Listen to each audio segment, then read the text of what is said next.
Brooke Carrington, the forensic accountant, has finished her testimony in day 7 of the Kouri Richins trial. Cross-examination began and ended with back to the same thing. We learned nothing. Yes, Kouri Richins' foreclosure accounts did end, and they might have made some money on it, but with all of the payday loans and all of the interest payments and stuff, she still was underwater. They tried to make it look like the Midway mansion that she had bought for 3.2 sold for 3.4, so she made a profit. No, in the end she owed 3.8 million. That is still $400,000 worth of interest loans that still has to be paid on top of everything else that she did not pay. So the defense is saying, oh, she's made whole and everything's okay. The answer is no, she's not. She still owes money.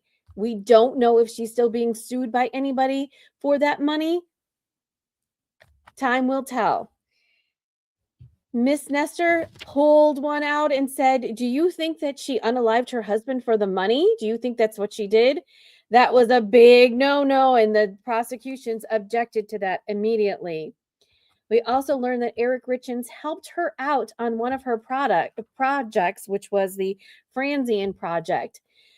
That is about the time that he learned that she had taken the HELOC loan on their property, their own personal home, without his knowledge, apparently, allegedly, right?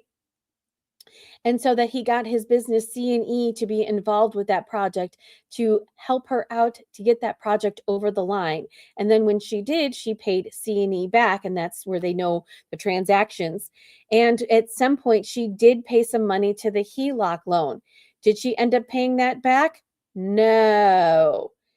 She might have at some point. It's not clear, but we believe at the time of Eric Richins' passing, it still was outstanding.